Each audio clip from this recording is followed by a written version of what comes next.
Welcome to the Voice of Reason Sports Podcast. Make sure you subscribe to the show, leave a comment, and click that like button. All right, welcome back to the Voice of Reason Sports Podcast. This is the Marvelous One, back at it again with Dell. Look, Dell. What up, man? What's going on? Man, look. Really good this week. Yeah, me too. Me too, for a change, man. I went 3 weeks without feeling good. Yeah. So, hey, good news is a win is a win. It can be ugly, but long as you win. And I'm happy about that, man. My defense was dominant. Defense forced 3 straight 3-and-outs to start the game and held Bryce Young he was like 3 of 15 for 29 yards in the first half, dude. What a fumble. So, I'm sorry. This kid is not ready. I don't know why the Panthers are throwing him out there, but he got beat up, man. They have no fight.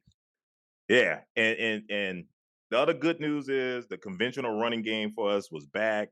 Alvin Kamara had 12 carries, 56 yards. Jamal Williams had 11 carries, 43 yards.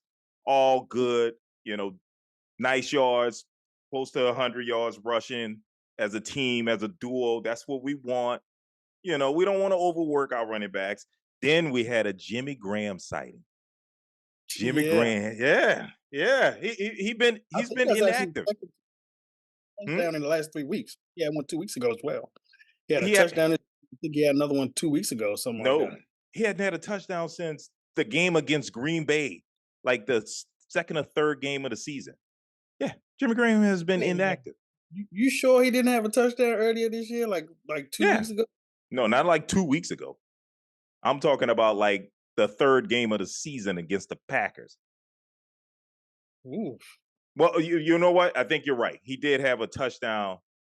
Maybe it was against the Bears or somebody. You're right. Because he has 3 receptions, 3 touchdowns. There you go. Okay. Yeah, it's something ridiculous. I distinctly remember seeing him catch a touchdown, and I was like, Jimmy Graham is still in the league? Yes. And we forgot y'all had him back on your team. Yeah, we got him back because, we have some struggles in the red zone. And so Jimmy Graham is 6'7". Yeah. And super athletic, right? Yep. And there's a lot of times he's been inactive in games. He hasn't even suited up. And it's like, well, I thought that's the reason we brought this dude in, to help us in the red zone. So finally, this game, they started to use him. There was one play where Carr threw the ball in like double coverage, which I don't mind when you're throwing in double coverage to Jimmy Graham, 6'7". And he made a hell of a catch to get us to set us up for another score, a Chris Olave touchdown. So Jimmy Graham was playing inactive and made 2 key plays in this game. One was a touchdown, and one was a spectacular catch over 2 defenders. Some more good news: special teams got involved, had a block punt, returned it for a touchdown to give us a 14-3 lead at halftime. So all in all, this was a good win for us. Not as spectacular as the Cowboys win, but still a win. Winning in the NFL is hard to come by. Bad news. It was the damn Panthers. Like you said, a win is a win to a degree. And it was the Panthers, one of the worst teams in the league. But you got to take them where you can take them. You got to take them where you can take them. But I got my concerns.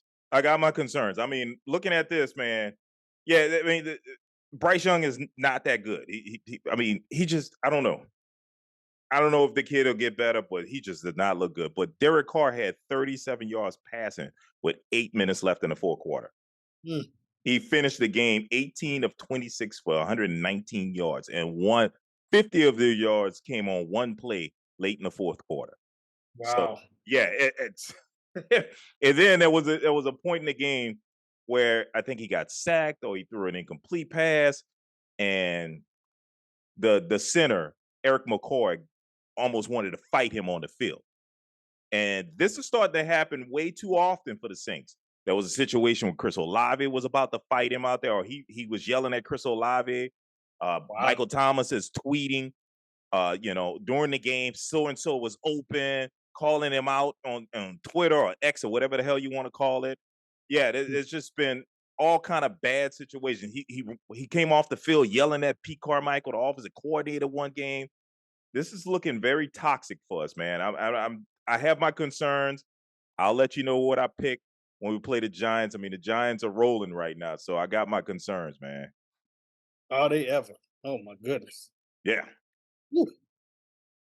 Oh, Jimmy, what's his name? Jimmy DeVito, Danny DeVito. What's his name? I think it's Tommy DeVito. Hey, you got me all messed up. I think it's Tommy DeVito. Yeah, That's man. So, and the Giants, I mean, with this kid, he's using his legs. He's funny. making some nice throws. He's not putting the ball in harm's way. So he's doing the right things to win games. And our biggest weakness on defense is a quarterback that's willing to run. And they running quarterbacks. Yep, I remember that Chicago quarterback was just running around like he was Mike Vick. Hmm. That, and I'm like, who's this dude? And why every time I look up, is he running 10 yards down the field? Yeah. Yeah. And what's crazy is it took 5 turnovers to beat the Bears. Mm, We picked them off 3 times and forced them to fumble the ball twice. right, and if I remember right, that game was pretty close. It was. It was. So Wow. I'm hoping Tommy DeVito would turn into the rookie and go back to his rookie ways and the Cinderella slipper slips off and we can get this win because we desperately need it. Yeah, no doubt. And by the way, your boy Jimmy Graham is on the road. That's two touchdowns in a row. Is that two Three, touchdowns in a row? yes, and three out of the last four. Oh wow. You know what? So, mhm, Yeah. Okay. so Okay. but, Yeah. I'm but trying to remember. when I say three of the last four, I mean three of the last 4 that he's been active because he's Okay. been deactivated for a lot of weeks. Exactly, exactly. He hasn't been around in a lot of weeks, so but Right. but this was a big win for us in a way for the division because the Panthers, not the Panthers, but the Bucks beat the Mhm. Falcons. So it now creates a three-way tie at 6-7 for Bucks, Falcons, and Saints.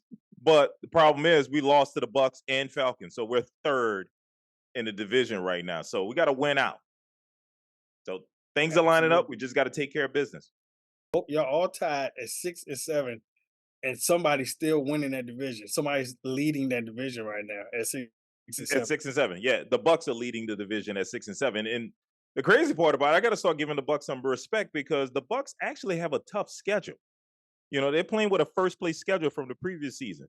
So, That's right. they got to play the Eagles, they had to play the Vikings, they had to play the 49ers, they got to play all the top-notch teams. And to Mhm. manage to get be 6-7 while we're playing, we have one of the easiest schedules and we're 6-7. That's why a lot Mm. of people are predicting double-digit wins this season. I don't see it. So we'll see. We'll see. I'm just happy to have the win. Like I said, a win is a win. It is what it is. I'll take it, and hopefully things will get better. I find it a little hard for me to see 4 more wins out of that team for the rest of the year, just Well, because their offense it seems like it's so challenging for them to score. it is. Seem like It, it, they're struggling to score so hard. They gotta work so hard just to put points up.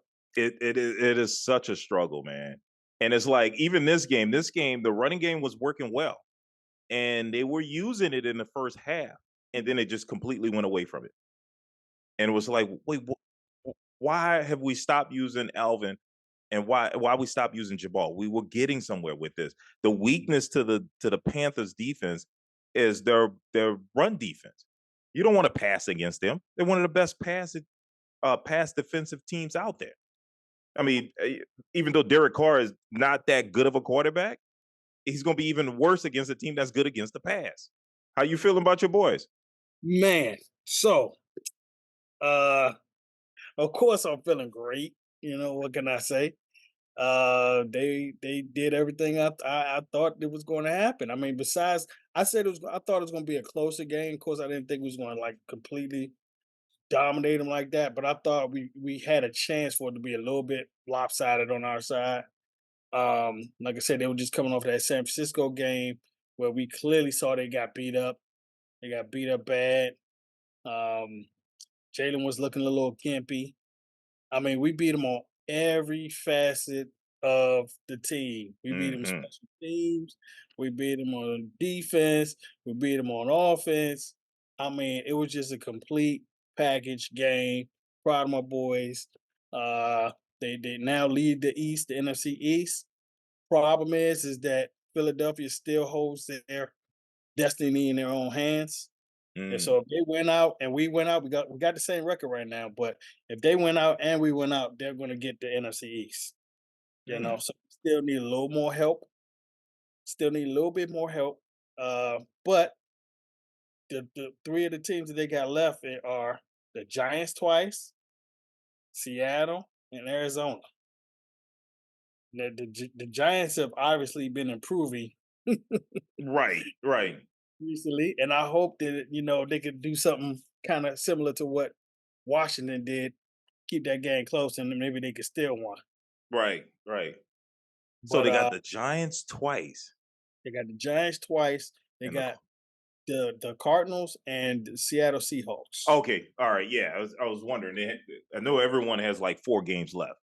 Yep, yep, absolutely. So, like I said, complete game. We held that team without an offensive touchdown.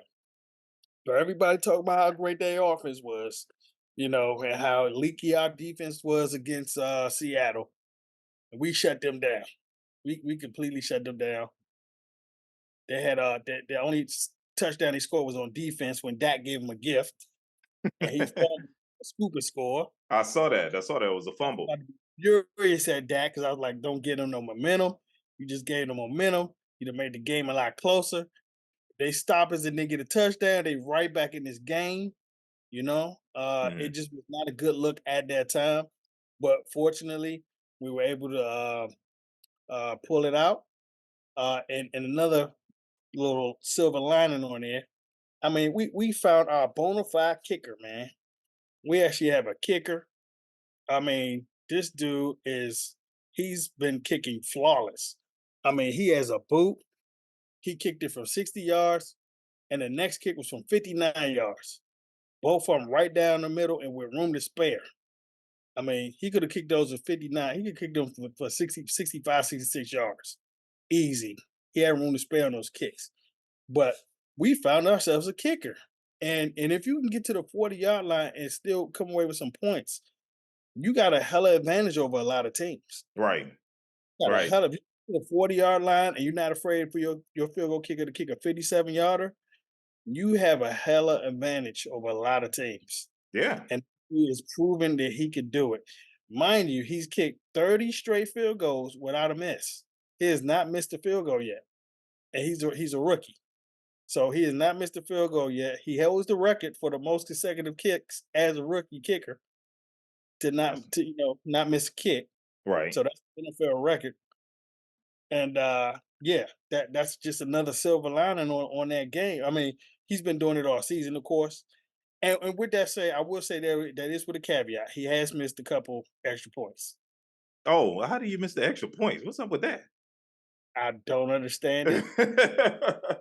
It's like they were long time. They were earlier in the season, but I can't understand that. But when it comes to those 3 pointer, oh yeah, he's been money, Mm, straight money. mhm. And that we get our special teams together with the offense and the defense clicking. It could be good things. It could be very very good things. So you feeling pretty good. I'm feeling great right now. You know what I'm saying? I don't I even remember that San Francisco loss now. well, I mean, San Francisco beat you and the Eagles, and they Janelle thrashed the did too. Eagles. They Jan- thrashed the Eagles. They thrashed us the same way. Yeah. Yeah, so I mean, right Ex- now, I mean, going into the playoffs, man, y'all gotta be looking over your shoulder, worried about the 49ers. Oh no, that's the team we're looking for. That's the team that we know we have to beat. We're going to have to run into them. We're gonna make it to the Super Bowl. We're going to have to go through the 49ers. We are Mhm. already it's already on the schedule. We know that we're probably going to be in the playoffs, and that's the team that we're going to have to beat. Yeah, well, the funny thing about it, you know, making the playoffs as a wild card team, you might be going to an NFC South team's home. Because Yes, you win the division, NFC South, you get a home playoff game, that is regardless true. of what the record is. So, yeah, That is that'll be interesting to see, man. absolutely. Let me see. So the 7 team, because there's 7 teams, right? The 7 teams that make the playoffs, yes. So it's 4 divisionals and then 3 wild cards. Yep. And The right fourth now, team, the third seed. Yeah. well, you guys are leading the division, right? The NFC East, even though the Eagles pretty much control their own destiny. But so you're one of the 4 teams, right? Yep. 49ers, Cowboys, uh, Bucks. Bucks are leading the NFC South, Right. and the Detroit. yeah, Detroit. Those are the 4 home Mhm. teams. So, yeah, man, it's gonna be a good fight to the end. Thanks for joining us again. We do this thing every week. Make sure you like, comment, and subscribe, and we'll see you next week.